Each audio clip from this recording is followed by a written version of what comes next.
Hello, Business 153. Okay, so for my Chapter 2 Assignment D video, I am the owner of a 200 employee distribution or manufacturing company.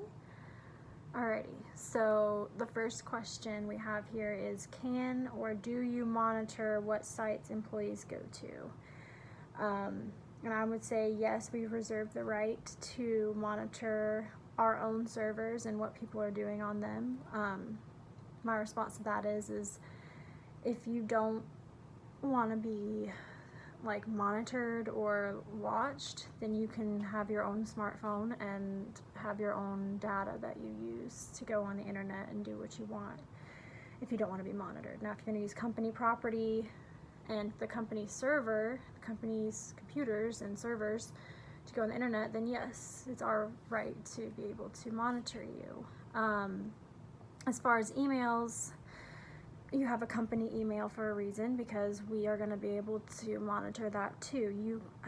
Our employees have the option of having their own personal emails that they can have on their phones or however they choose to have that email. So yes, we will be monitoring emails. And as far as filters on the servers, I'm going to say no unless a problem arises, but it's kind of hard to know exactly what servers or what sites you want to allow and not allow, because somebody might be able to use a certain site for the company's benefit, and if that site is already blocked, then they won't be able to use that. So since we're monitoring what people are doing, they'll have that in the back of their heads, so there's no really need to filter the internet for that.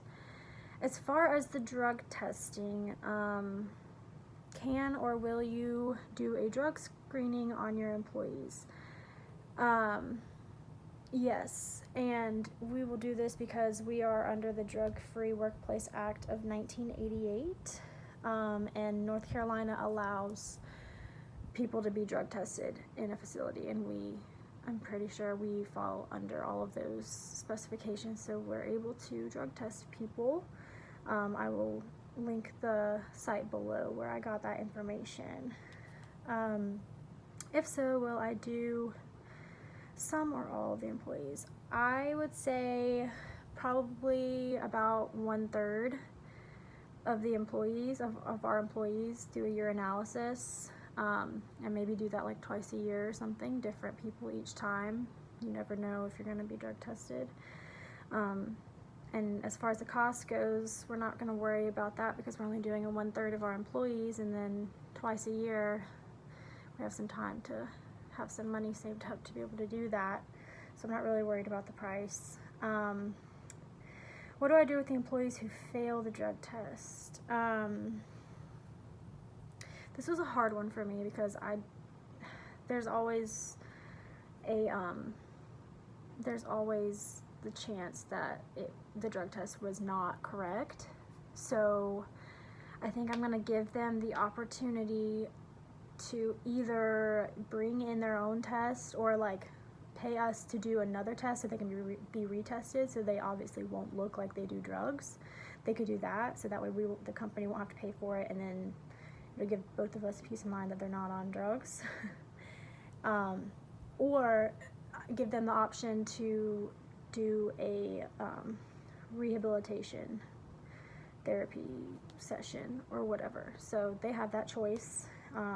Now if they get drug tested again and are positive again after they've already been to the rehab facility, then we'll think about firing them, letting them go. Is it a worry that 1/3 of all keyboards were positive? Honestly, I'm not that worried about them all being positive, because to me that says that there could have been like something wrong with the test that we did, because it's not very likely that every single person's keyboard that we did would have some sort of drug residue on it. So it was probably inaccurate. Okay, so for Keith Milner, he self-IDs as a drug user. What can we do with him? I would do with him with what I would do with people who failed the drug test. I would allow him to complete a rehab program.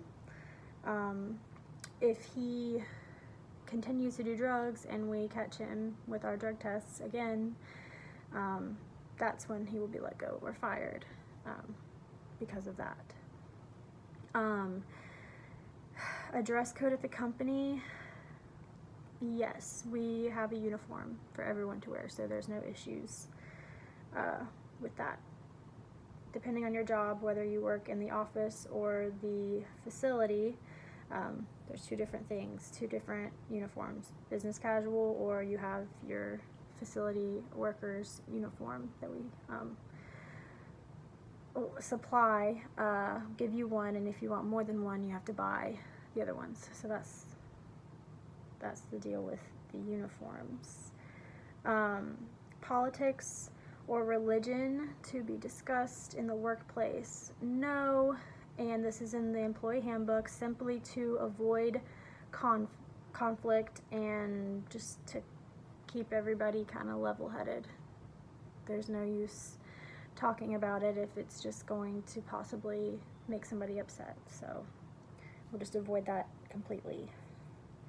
As far as Keith Milner, he identifies as gender neutral. What bathroom should he use? We have 2 or 3 different types of bathrooms here. So you've got the male and the female, women's and the men's, and then we have the family bathroom. So that is, no matter what gender you are, it's a single unit bathroom. He can go in there and use the bathroom to avoid disparate treatment and all of that.